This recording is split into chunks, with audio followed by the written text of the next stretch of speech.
This week, the world marks 4 months since the death of a young girl unleashed a wave of anti-government protests and violent clashes in Iran.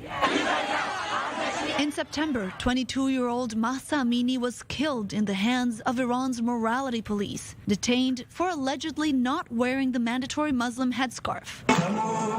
The story of the young woman ignited a series of protests across the Islamic Republic, turning into an outlet for long-standing frustration with the government over larger social issues like the faltering economy, lack of basic freedoms, and discrimination of women and ethnic minorities.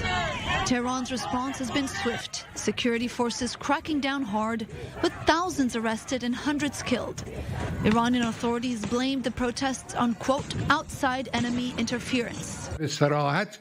I say clearly that these riots and insecurities were designed by America and the usurping and fake Zionist regime. They have sat down and planned this.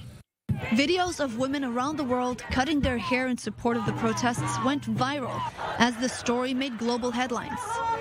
In December, the international community responded by ousting Iran from a United Nations women's body.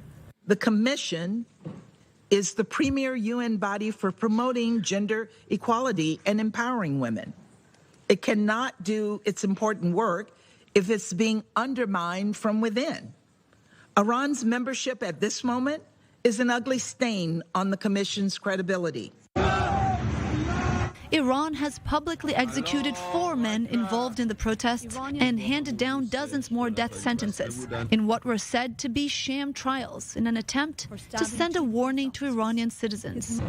The protests have put a rare but persistent and widespread pressure on Tehran. But Iran's supreme leader shows no intention of softening the government's position, saying last week that those who set fire to public places have committed treason, yet another offense punishable by death in the Islamic Republic. This week, in the French city of Strasbourg, 12,000 people, many from the Iranian diaspora, took to the streets, calling on the European Union to blacklist Iran's religious and ideological army, the Revolutionary Guard, as terrorists. It is unbelievable what we are seeing, what is happening in Iran, and there needs a very strong message and a very strong reaction.